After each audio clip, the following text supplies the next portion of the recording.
everybody, welcome to today's video that several of you have asked for, full of lots of tips for anybody with an ICU nurse interview coming up.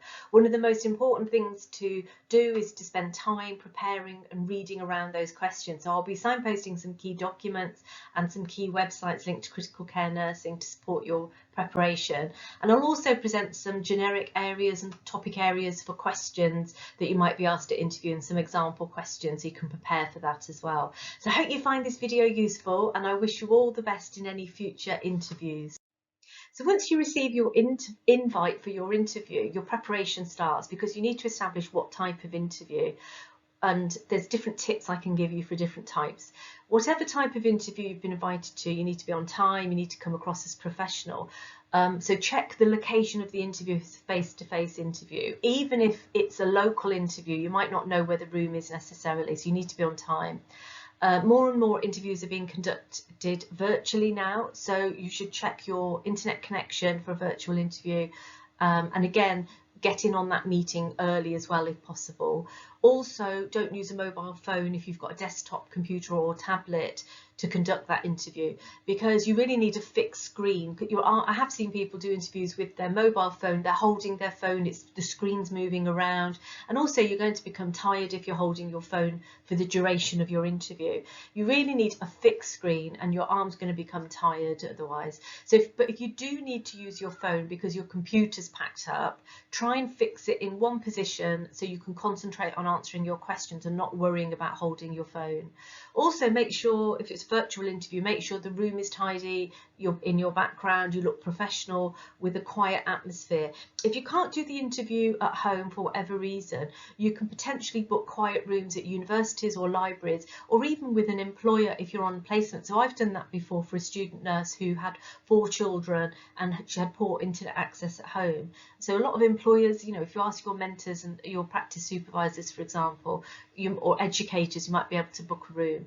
And remember, if you need to cancel any interview, try to do so as soon as possible, because it gives you more chance of it being rescheduled. If you contact the interviewers after the interview, they're not necessarily obliged to reschedule, but obviously if you've had a major emergency, don't worry, hopefully it'll be rescheduled. So a few tips if you've been invited to a value-based interview, or you might have a value-based interview in the future in another role. They aim to select interviewees who align most closely to the values required in the role, and these values usually link to your job description or the employer or NHS values. So as part of your preparation, it's important to check out the NHS website for NHS values, the employer website for their core values or mission statement. It might link to areas such as compassionate care or team working, for example. And in value-based interviews, you're usually asked a couple 2 or 3 questions linked to those values. So for example, if the value was compassionate care, you might be asked, talk me through an example where you've provided compassionate care in a previous role or placement. But the interviewer is then going to drill down on the example you gave and ask you more probing, specific questions about that example. So value-based interview examples should always relate to you and the impact you have made. So you're not describing a scenario or an example where you only observed other people, for example, providing compassionate care. You need to be the main part of that example, describing how you influenced the situation, how you provided compassionate care, how the impact that you made. So don't just talk generically about the topic area in a value-based interview. So you get some people that might say, I always provide compassionate care for all my patients. You need to use a specific case scenario example in a value-based interview that you can prepare before the interview. And a final tip is, don't make the example up, as you need to recall details if you're asked, and you can become very muddled if it's not a real example. So if you know you're having a value-based interview, it's helpful to prepare key case examples. And even if it's not a value-based interview, it's helpful to have some examples in these areas because they add depth to your answer. And also you might be asked for an example in any sort of interview. So I've got compassionate care, evidence-based care, or care underpinned by research for maybe a more early career role. You may be asked about a time when you work well in a team.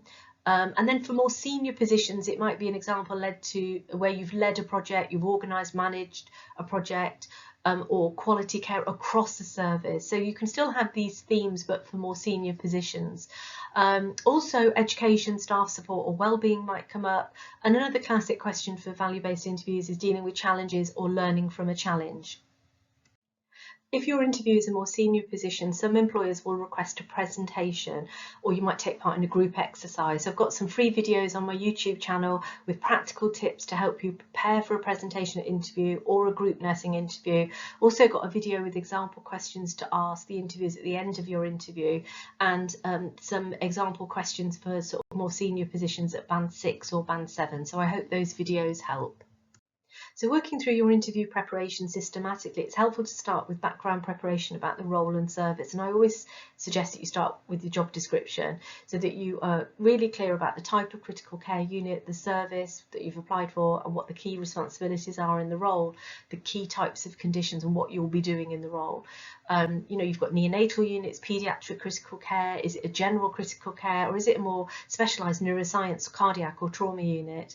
Working through the job description, it's also very helpful to review any key words or terms being used. If it's a neonatal unit, you might have family integrated care, which is a model of care that promotes partnership between families and staff, or it could be evidence-based practice or positive team working or transformational leadership if it's a senior role. And if you're asked a question and they use one of those terms, you need to understand what that means.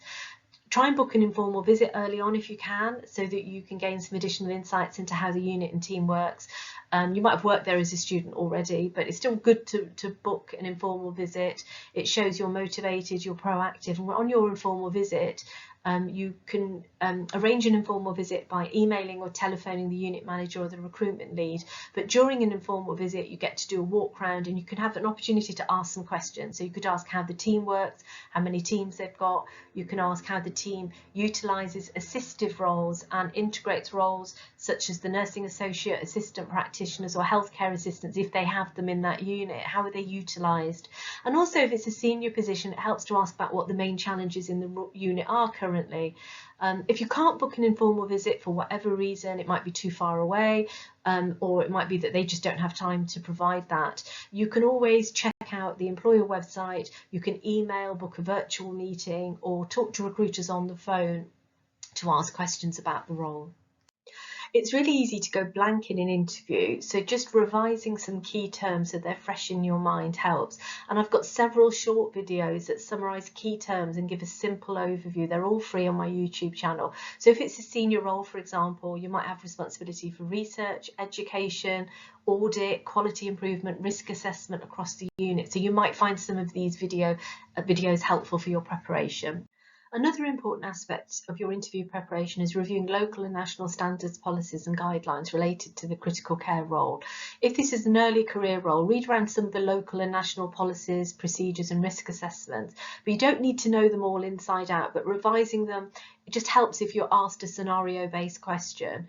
And when you review the job description, it will give you pointers such as infection controls and medication administration, so that you know what to say if you're asked, what do you do if a CD goes missing, a control drug goes missing? What do you do if you don't know the correct dose of medication?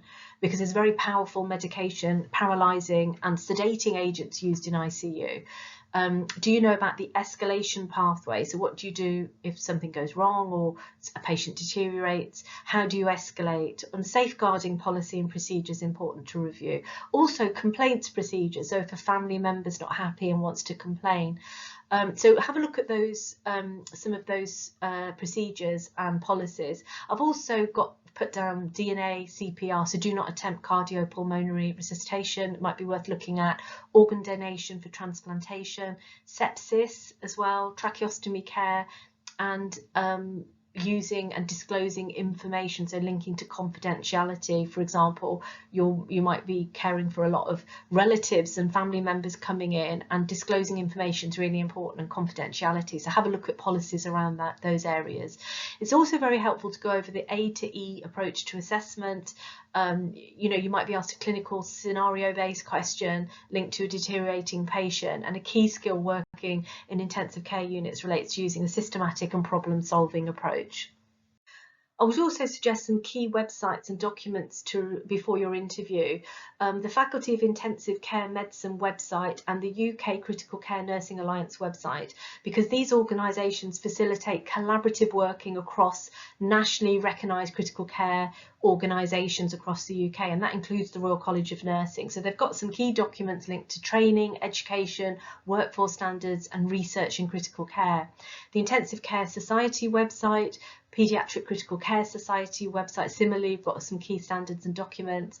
And the one key document I would suggest, and this is 2024, so in the future these documents will be revised. I think the revision deadline is date is for 2027 if you're looking at this after 2027, but there is similar advice. Go and have a look at what are the key documents linked to intensive care services. So currently, guidelines for the provision of intensive care services from the Faculty of Intensive Care website is key, especially if you're going for a senior position. It covers key areas such as minimum critical care staffing levels. It's got guidelines for each stage of your ICU journey, such as admission, handover, weaning for prolonged ventilation, rehabilitation, discharge, critical care outreach, post-ICU recovery and end-of-life care. You're not expected to know everything, but you should know about this document if you're going for a senior position and know about the guidelines before your interview. And it also includes key areas for nurse interview for band 6 or band 7 positions, such as capacity management, audit, quality improvement and research. So for example, in this document it says critical care units have got to participate in a national audit programme for adult critical care and have a surveillance system for monitoring and reporting, such as catheter related bacteremia or the incidence of intubation associated pneumonia. If your role links to audit and monitoring, you should be aware of these national monitoring processes and have read this document. I've highlighted a few more key documents if they link to the role that you've applied for. So the Critical Care Nursing Workforce Optimisation Plan and Staffing Standards from the UK Critical Care Nursing Alliance. So if you're watching this video after 2027, it will be updated, but this document currently is especially useful if you're applying for senior positions. It provides evidence-based standards for critical care registered nurse staffing. So for example, a level 3 patient must have minimum registered nurse to patient ratios of 1:1 to deliver direct care, and 50% of registered critical care nurses must be in possession of post-registration critical care award, and that links to a career framework. The role of nursing associate is defined as assistive and should not be used as a role substitute for RNs in critical care. It also includes the recently approved Adult Critical Care Nursing Career Pathway, which is really clear. And I think we should have the similar for all areas of nursing, and minimum standards for education, which includes the number of educators per staff and professional nurse advocates to deliver restorative clinical supervision. So a recommended ratio of 1 professional nurse advocate per 20 registered nurses, for example. So some good documents there that you could review. So I previously mentioned the Adult Critical Care Nursing Career Pathway, and I thought it would be helpful for you to see it here. This is the extended version, which defines career pathways from assistant roles to intermediate novice role, which is currently set at band 5, to enhanced band 6 or 7 roles, and then advanced roles are classed as band 8 and above. And these ICU roles link to management, clinical education, research and outreach career pathways, and they reflect the 4 pillars of nursing.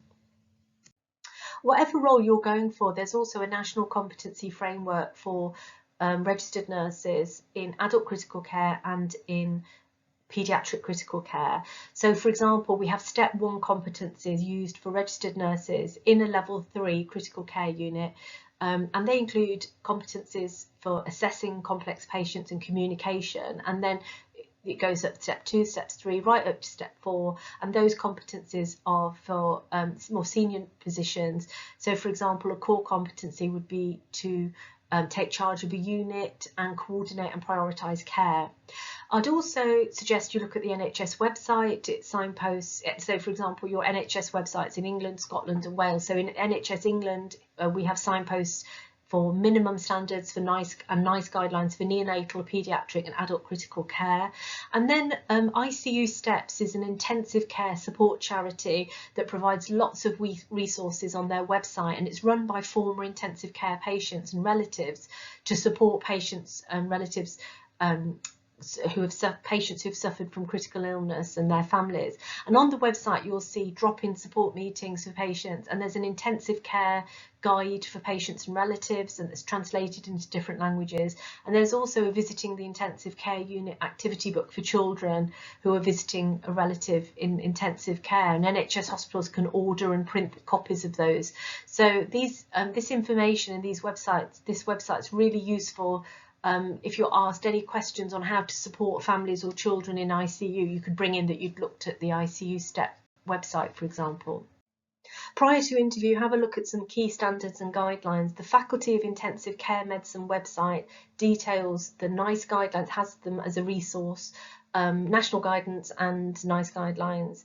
And you don't need to know every single NICE guideline in depth, but to know where to access them is helpful. And it's also helpful, you might get a question on what's the most recent one that you've read, how to keep yourself up to date, and if your role links to transferring critically ill patients, you might want to look at the transfer of critically ill patient guideline, for example. There's guidelines for tracheostomy care, for prone positioning in adult critical care, for clinically assisted nutrition and hydration, and medication concentrations in adult critical care areas, and they're all on the Faculty of Intensive Care Medicine website. The medication one especially is helpful because it lists key sedating and paralysing medications used in ICU, such as morphine, fentanyl, midazolam, etc. And again, you're not expected to know everything inside out, but knowing where to access these resources is helpful. We've also got NICE guidelines. I've listed a few here: organ donation for transplantation, rehabilitation after critical illness. And if you're in a more specialised area, head injury assessment and early management if it's a neuro-intensive care, or acute kidney injury or chronic heart failure if it's a cardiac intensive care, suspected sepsis. So do have a look at some NICE standards before your interview and guidelines. You might also want to have a look at British Nursing Association websites and social media sites, such as British Association of Critical Care Nursing, Neonatal Nurses Association, British Association of Neuroscience Nurses, Congenital Cardiac Nurses Association, for children's cardiac nurses, and there are others linked to different specialities. Most of these associations charge a small annual fee to become a member, such as say £30 a year. I think it works out about £3 a month. But if you're an early career nurse, you might not want to commit to that yet if you're not sure. But they're definitely worth looking into if you are planning to pursue a career in one of those areas. As I mentioned earlier, it's helpful to know the differences between to understand the assistive roles that are used in ICU and the differences between healthcare support workers or nursing assistants, assistant practitioners, nursing associates, and the registered nurse role in ICU. In neonatal units, for example, you might have breastfeeding support workers and milk kitchen assistants, and you have to delegate work as a registered nurse, and you work with a range of staff in these assistive roles. So you need to know what they do, what their responsibilities are. So that's another area you might want to prepare for, and also any current hot topics. And it's helpful to read a current nursing journal, or you could look at specialist topics, for example, the importance of breast milk in neonatal units to boost babies' immunity. It depends in which area you work, but to look at an article in one of those areas if you're asked about a current hot topic. If any of you are a bit unsure about the differences between a support worker, assistant practitioner, and nursing associate and registered nurse, I've got a really simple overview, free video on my YouTube channel that might help. So all the background preparation I've signposted before should help you, and there's going to be some key areas that interviewers are going to want to know about. So let's go through some example questions. So you're probably going to be asked a question of some type around the role, the critical care unit, the types of work that you're going to be doing, and some example generic questions that you can reflect on and think about before interview. Why have you applied for this ICU role? Why have you chosen to work in the field of critical care? What do you know about this ICU role or this unit? Why did you apply to this particular trust or this employer? So all the preparation I signpost is going to help support your answers, such as reviewing the job description, the employer website, conducting an informal visit if you can, or you might have already worked as a student on placement in ICU. And in your answer, it's about getting across why you're specifically interested in critical care. Is it the acute nature of the work? The mostly one-to-one element of working in comparison to a ward where you're caring for larger groups of patients? What actually excites you about ICU work and the type of patient care? So reviewing the intensive care websites I suggested earlier is going to help you reflect on critical care as a field of work. You might be asked about the key skills required in the role. So think about what transferable skills you already possess. So in ICU nursing, you need to be able to work in a pressurized, challenging environment, but you working as a team helps to reduce that pressure. So it's about teamwork. You need to be able to problem solve, use a systematic A to E assessment, prioritize care, managing deteriorating patients and challenging situations calmly and professionally, communicating with patients who have difficulty talking or have challenging, difficult conversations with family members. So reflecting on what you've done in the past and how it might relate to those key skills and the skills required in a critical care role. Similarly, if it's a leadership role, what projects have you led? What teams of staff have you educated and supported? What examples have you got of that? If you've asked, I hate this question, but why should we offer you this role above other candidates? It's about selling yourself and the key transferable skills that you've got and your key achievements. Another area you might be questioned on is dealing with a dynamic and challenging critical care environment. So example questions to think about.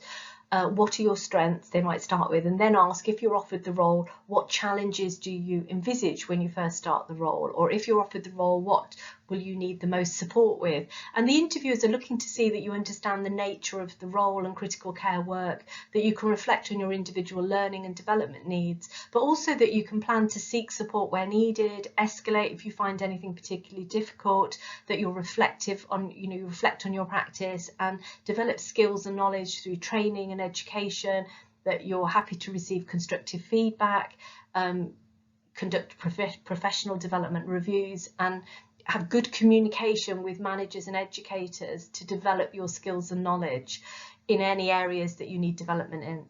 Another question might be, tell me about a time when you overcame a challenge or learnt from a challenge. And the interview is looking to see that you can work in a dynamic and changing critical care environment, that it's the right area of work for you. So with this question, it's good to have an example prepared where you've used skills that they're looking for: problem solving, systematically dealing with a challenge, escalating and seeking support, that you've reflected and learnt from that challenge. Or they might pose a scenario which is challenging, to see that you're systematic and that you utilise the team support and that you talk about the importance of communication. But also, if they give scenarios, they want to know that you're safe, that you're adhering to clinical standards and policies and like escalation policies. You often get a question about managing workload and challenges or potential stress working in critical care. So you might be asked, how do you manage your work-life balance? What strategies do you use to manage stress at work? So think about that. And the interviewer essentially wants to know that you can manage stress and self-care, that you can handle working in a critical care unit. So reflect on how you manage stress, that you seek support, you talk to others, think about how you switch off at home, how do you prioritise self-care? You might be going to the gym, it might be reading, yoga, just playing video games, whatever is personal, it's going to be personal to you. So think about how you would answer some of those sort of questions. So we've covered some questions linked to the role, challenging critical care environment, and another area that might come up is communication and teamwork, which includes communication across the team or with family and relatives. So I've just provided a few simple example questions to give you an idea. Many ICU patients are intubated and sedated or have got difficulty communicating verbally. So you might have a question on this. So for example, how would you communicate with a patient that was intubated and sedated? So it's about talking. Here you could talk about the importance of patient information, always verbally telling the patient what you're doing. Even if they're paralysed and sedated, they may be able to hear you at times. So you could talk about the importance of therapeutic touch, supporting relatives to talk to patients, and the importance of family participation, the use of verbal, non-verbal communication strategies to promote good communication. And there's lots of academic papers on the importance of communication and some good strategies for communicating with patients in ICU that would be helpful to look at before interview. You might also be asked how would you support a patient who was being weaned off a ventilator, which can be very frightening for patients.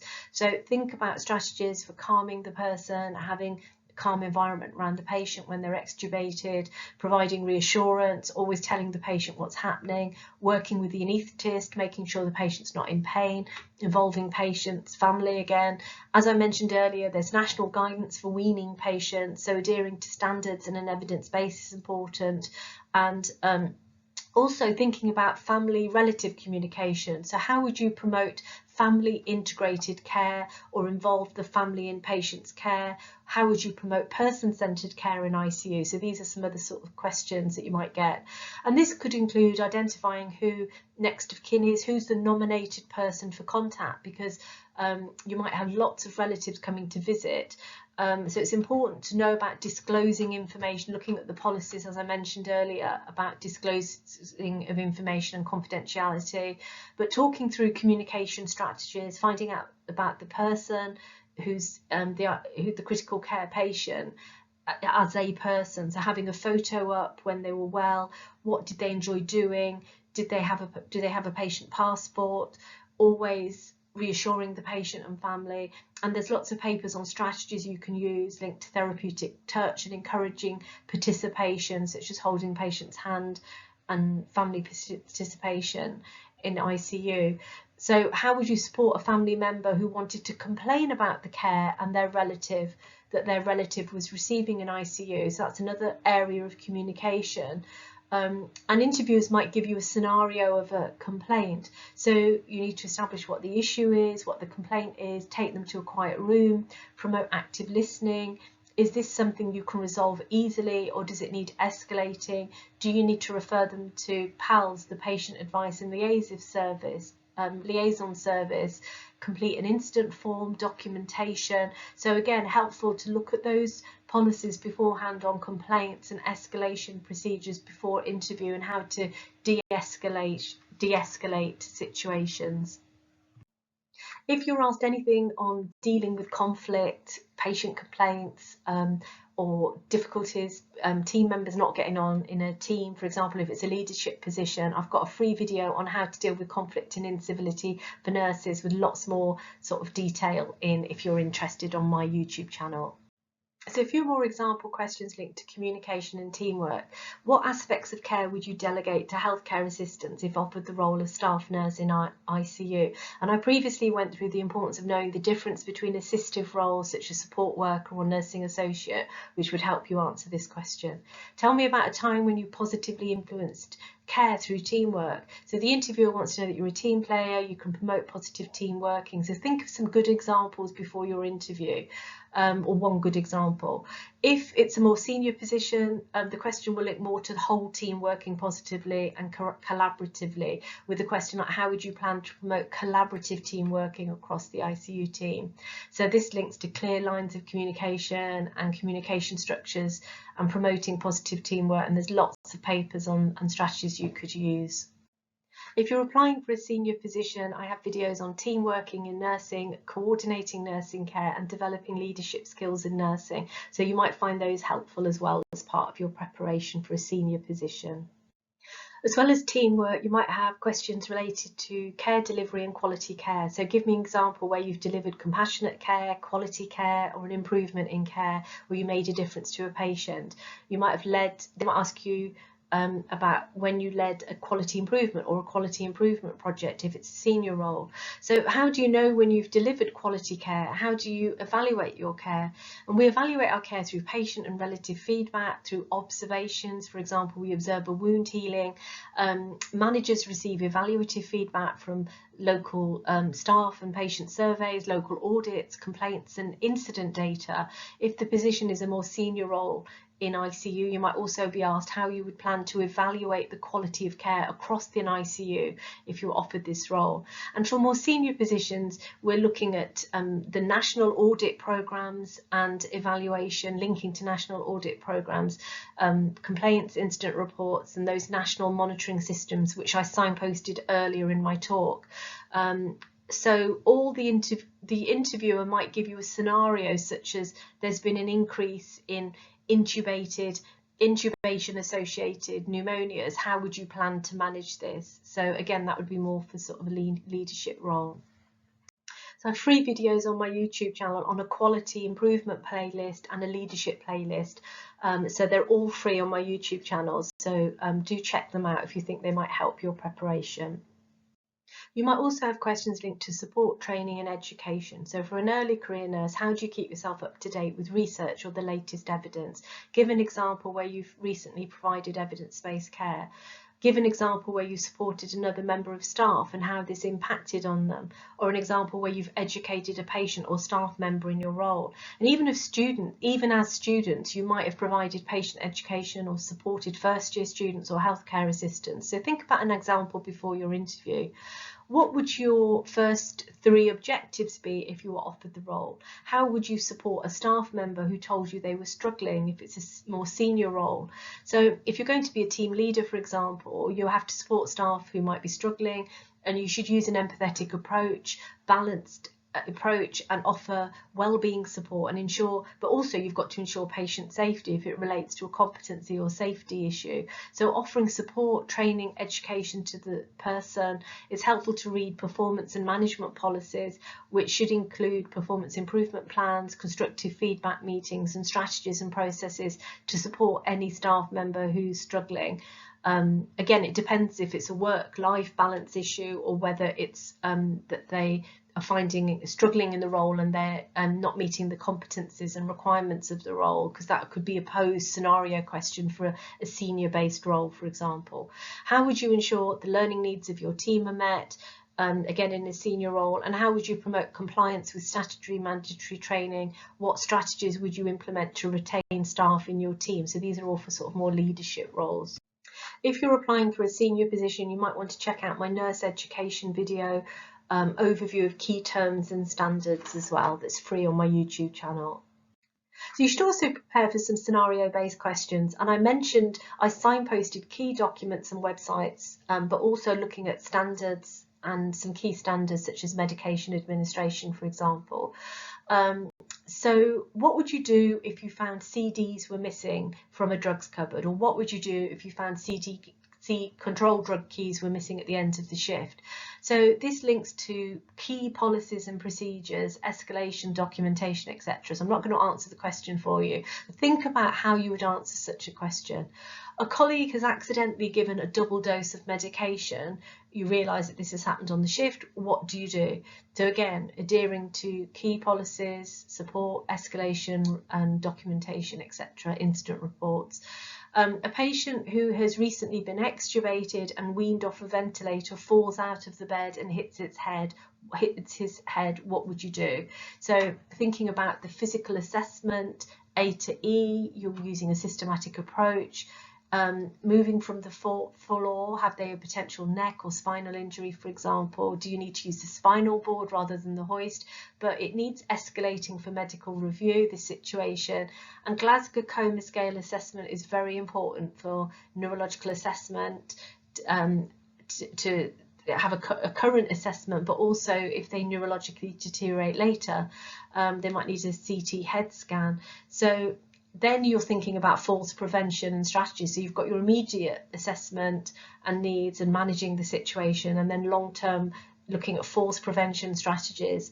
How would you support a family or patient who can't speak English or has got a visual or hearing impairment? And as I mentioned earlier, I signposted some key reading for interview prep. The intensive care support charity ICU Steps has got resources and a website to support families and patients, and they have an intensive care guide for patients and relatives, for example, that's translated in different languages, but you've also got translators. If you work for a hospital trust, for example, you'll have translators that you can contact. There's also visiting the intensive care unit activity books for children if you're asked a question about supporting children. So think about how you would answer some of those sort of questions. So a few more questions. You ask one of the support workers to help you wash your patient, and she starts crying, saying she needs to go home and can't cope with work. What would you do? This links to staff support, well-being, compassionate leadership, which I've already covered earlier. But think about how you might answer that question. You may be asked a physiological, anatomy and physiology type question, depending on the type of ICU, to assess your basic knowledge and that you've looked into the types of patients that you're caring for. So, for example, the causes of neurological deterioration, or what is raised intracranial pressure, or what would you do if a patient's pupil is fixed and dilated, what would you do? And this would be for a neuro ICU interview. And you should also know, they might ask you about the types of patients that would be in a neuro ICU, and they receive patients who've got brain or spinal surgery, cerebral aneurysms, brain tumours or brain infections. You wouldn't need to know in depth, but have a bit of an overview of the types of patients that the types of illnesses and conditions these patients would have, depending on the type of ICU, and similar if it was a cardiac unit.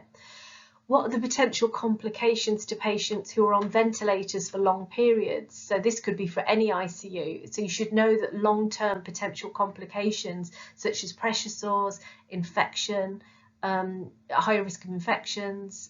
We might have surgical bleeding depending on the types of patients, but pneumonias as complications. So think about some complications might link to specific ICUs, such as deteriorating conscious level for ICU patient, neuro ICU patients, or cardiac arrhythmias if it's a cardiac ICU. But think about some potential complications around the types of patients you'll be looking after. And then another example question might be name a medication that's used regularly in ICU and the potential side effects. So I did signpost earlier the Faculty of Intensive Care Medicine website that has guidance for medication concentrations in adult critical care areas, and that lists some sedating and paralysing medications and medications regularly used in ICU. But you can also find that out from pharmacists as well, and from the British National Formulary, the BNF books, and online pharmacy websites as well. So think about some of the medications used regularly in ICU. So hopefully with all the preparation I've given you, you will be successful at interview, but there's always a chance that you may not be offered the role. And it might be that you did really well in the interview, but someone else just answered an odd question better, and it's a points-based system. And sometimes posts can be competitive, so it's important to learn from your feedback. And it's quite difficult sometimes when you're told you weren't successful, because you can feel a bit upset. You don't think to ask for that feedback, so you can always ask later. But when somebody phones you, think about requesting that feedback. Ask them, what were my weaker areas, or where do you think I need to improve, for example, and it will help you in your future interview preparation. And also, if you're finding it difficult in interviews long term, maybe try and book a mock interview with somebody if you can. So I hope you found this video helpful. Don't forget to give it a like on YouTube if you did. Good luck in your future interviews. If you have any questions at all, don't hesitate to put them in the YouTube comments. If you prefer to DM me, you can DM me privately on Twitter with any questions. And do check out, I've got my books. I've got a book on how to thrive as a newly registered nurse, and also a book on how to prepare for interviews, lots of personal statement examples and lots of tips for interviews, from sort of early career right up to senior posts. So I hope you find those books helpful. You might be able to get them in the library if you don't want to buy them.